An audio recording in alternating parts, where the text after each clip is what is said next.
Hi, let's talk about the Grants Pass legal issue that's happening right now with Grants Pass versus the, generally just the homeless and the unhoused everywhere, actually.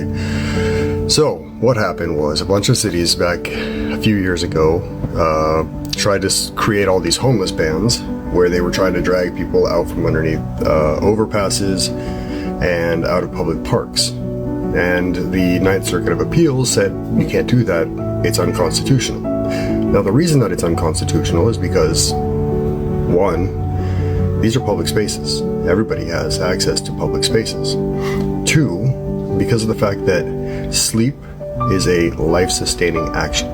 If you don't sleep, you collapse. And you can't be deemed criminal for doing something you can't control.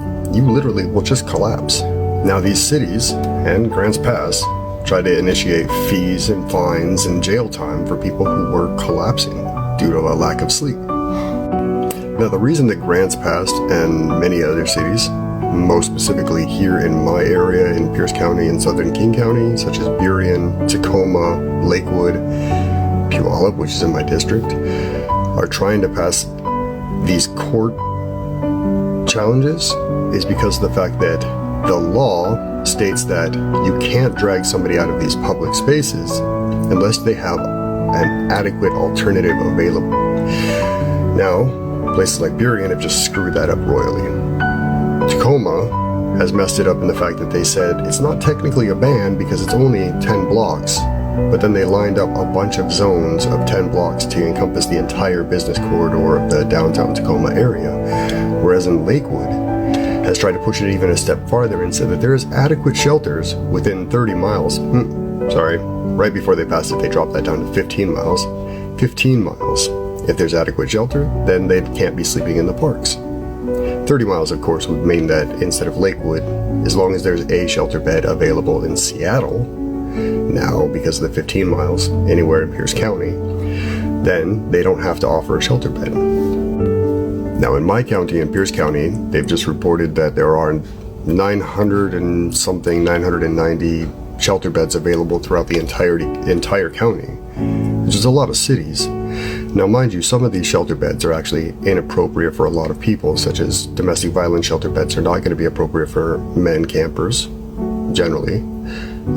The veterans senior homes, tiny home villages over here in Ording, they're not going to be appropriate for a lot of folks.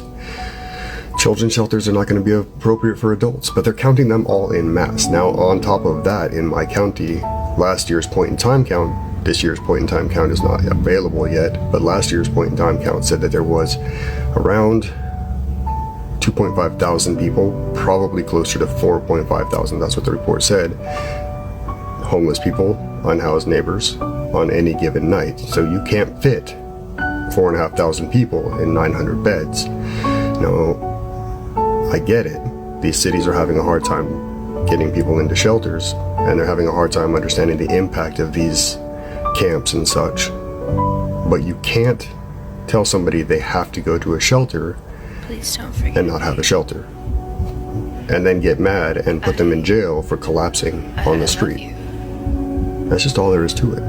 Now, these laws are going to go, these court cases are going to go back and forth, and the law is going to be back and forth and all of that because of the fact that the cities have the money to keep fighting it. But eventually it is going to end on the fact that we can't criminalize people for exhaustion. Goodbye. What we need is casework and community programs such as early intervention and early diversion in order to get to people before they're in a point of crisis where they're passing out on the streets.